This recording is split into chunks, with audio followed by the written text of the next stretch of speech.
Hey guys, it's Sebastian from AskSebby, and today we're going to look at some of the best and worst ways to use American Express membership reward points. Before we dive into all of this, I did burn my lip this morning from coffee, so something to be aware of. Also, a big favor is to give this a thumbs up, pretty easy way to support the channel, and if you really like this, consider subscribing. So this is something that I have talked about in the past, but American Express recently did a push on their cards in terms of user acquisition, and I've been getting this question a lot over on Instagram. Side note, follow our Instagram, AskSebby. I think American Express cards are very powerful and very useful for late game, and there's a few reasons for that. The first one is because there's a lot more hoops to jump through in order to justify American Express cards. Number two is that American Express cards tend to focus on higher spenders, so for someone who doesn't spend as much ever out of school, then it's not really going to be a good fit. Number three is that mathematically, so technically, the best starting point for American Express is going to be that Platinum card due to how they target people for their 100K or sometimes even 125K offers. Obviously up to you there, but I'd strongly recommend going for that first and not leaving money on the table. And if you do want to see if you're targeted, I'd recommend going to Card Match down below to check if you have that increased offer.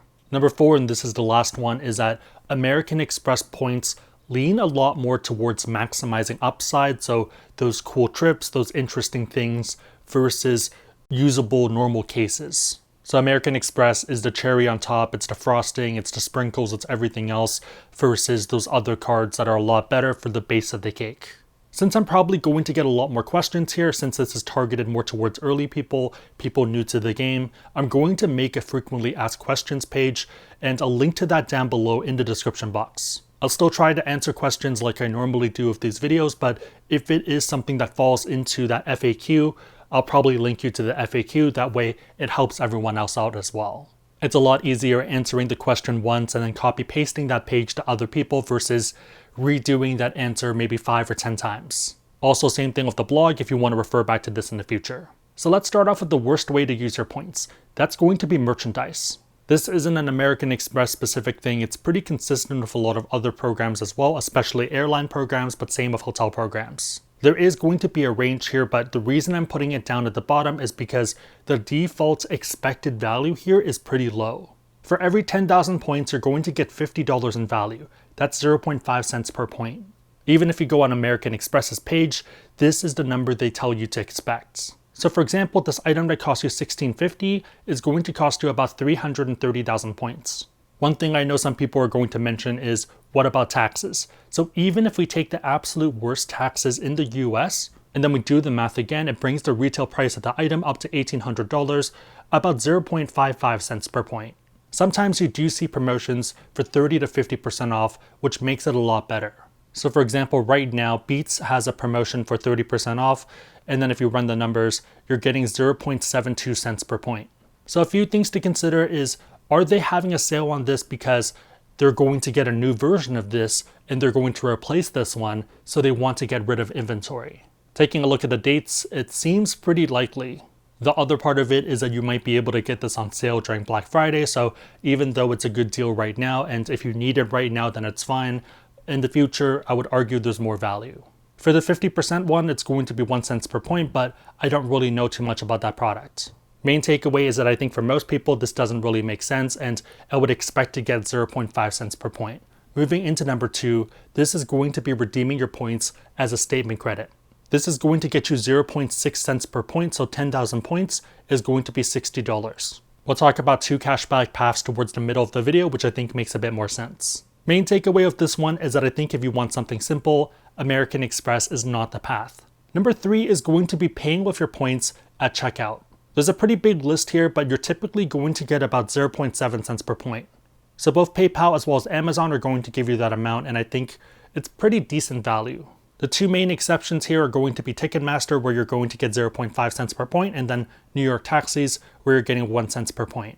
One thing to be careful of here is that some of these vendors will try to use your MR points even if you don't want to. So for example, Grubhub, when you go through the checkout process, if you don't click off that you don't want to use your MR points, they'll try to use it. Number three is going to be gift cards, where you're typically going to get about 1 cent per point. With this one and also a lot of the other ones, there is going to be a range, but I think 1 cent per point is what you're targeting and aiming for. So if you go for one of the gift cards that are similar to cash, then it's going to be 0.5 cents per point. This is going to be your American Express gift cards that are pretty much cash equivalent. If you move on to Walmart and Best Buy, then you're getting 0.7 cents per point, which still isn't too good. The good ones are going to be the ones where you're going to get 1 cent per point, so 10,000 points is going to be a $100 gift card.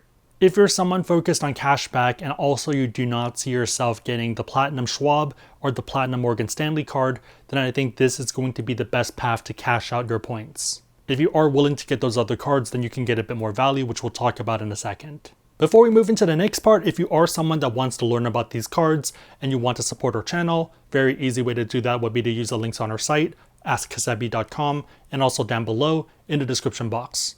Make sure the links are competitive, but otherwise pretty easy way to support the channel. Number 5 is going to be booking travel through their portal, and here you're looking to get 1 cent per point. So it does get a bit more detailed than this, and you can scroll through the list. Depending on what you're looking to do, you can get lower value or that 1 cent per point value. So for example, flights and FHR is going to be 1 cent per point, so 10,000 points is going to be $100 in value.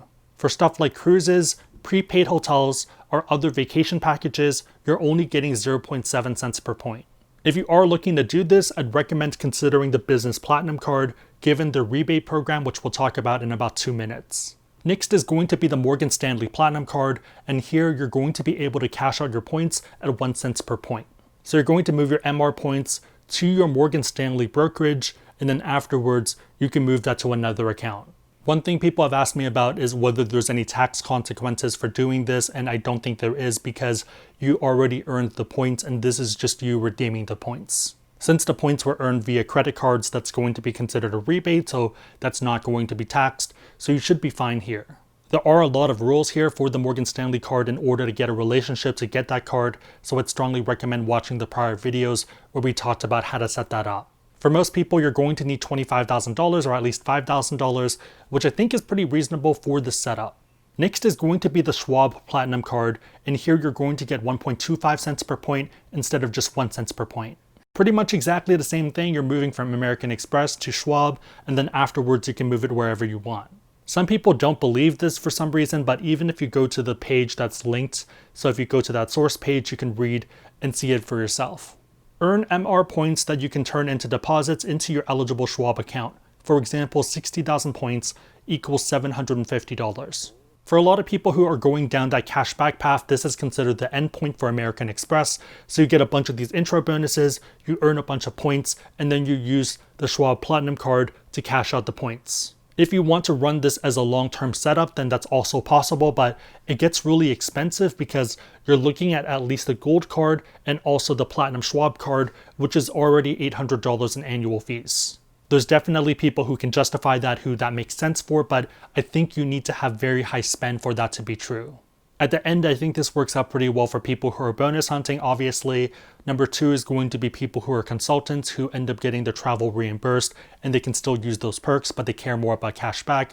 And then number 3 is going to be economy travelers who travel, but not enough to care about that super upside part of it. On a note of travel, we have number 8, and it's going to be 1.5 cents per point through the Platinum Business Card.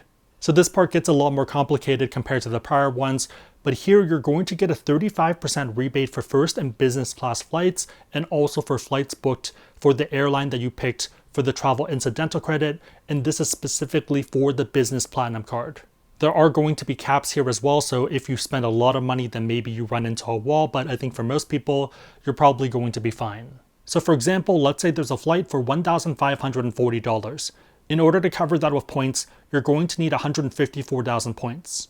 So after you do this, you're going to get a 35% rebate of that 154K, so that's 53,900. So you have this, you pay this, but you also get something back. This means for that $1,540 flight, you spent about 100,000 points.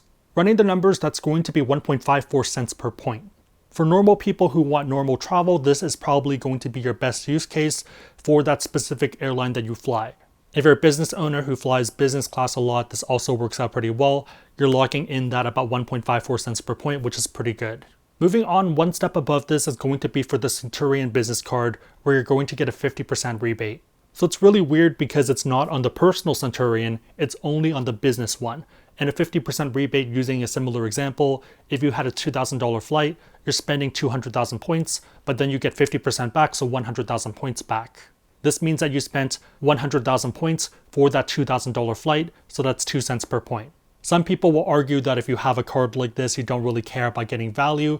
I think that might still be true, but at the same time, this is an easy way to use the points, get really good value, and not really have to spend too much time. 2 cents per point is pretty much the target for a lot of these other cards when we spend a lot of time transferring them out to partners.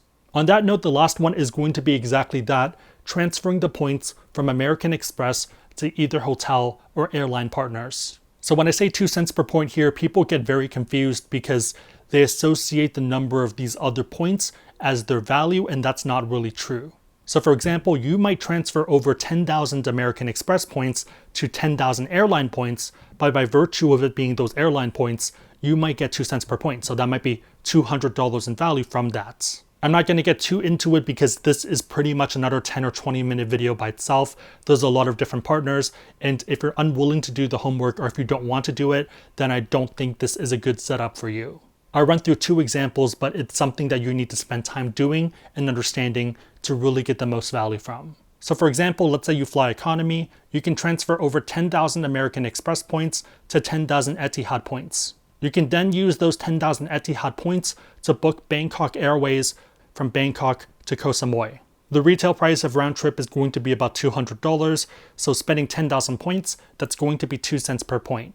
If you are flying economy, you're pretty much looking for these sweet spots for places that you want to go to and to maximize the value. On the flip side, for business and first class, it's a lot easier just because the value is so much higher. Jumping back over to Etihad, if you transfer over 88,000 points, you can book round trip from New York to Casablanca via Royal Air Maroc business class. Retail price of this is going to be $2,635 for 88,000 points. That's going to be 3 cents per point. If you are willing to pay at least $1,700 for this, then arguably that's going to be 2 cents per point. So there's definitely a lot of upside, but there's also a lot of time that's required. And I think if you're someone who doesn't enjoy this, then it doesn't really make sense. For me, for a lot of people, I like researching stuff. This is part of my hobbies. I probably do stuff like this anyways while watching Netflix, so it's something that I don't mind doing for myself. If you want to keep it simple though, then I would avoid this. There's obviously that question of whether it's overpriced, and I think it's similar to something like a Michelin star meal. So yes, based off the raw ingredients, it probably is overly priced, but you're paying for that experience. If you're looking for the best economic value, you're probably better off going to the grocery store. To me, that's why American Express makes a better endgame setup, because you're at that stage where you make a lot of money now and you can appreciate it versus worrying about paying off your loans. With American Express, you have to jump through so many hoops in order to make the cards work. You might as well get a lot of value out of it and have a cool story to tell. If you are interested, I'd recommend checking the card match link down below to see if you're targeted for the increased platinum offer. And if you want to learn about these cards or any other cards, very easy way to support the channel would be using the links on our site, AskSebby.com, or down below in the description box. My question for you guys is, how do you plan to use your points, and is this easier or harder than what you thought it was? Let me know in the comments down below. If you liked the video, give it a thumbs up. It really helps us out. If you know anyone else who'd benefit from what we just talked about, share this with them. It'll probably help them out. But otherwise, hope you guys liked it. See you guys next time.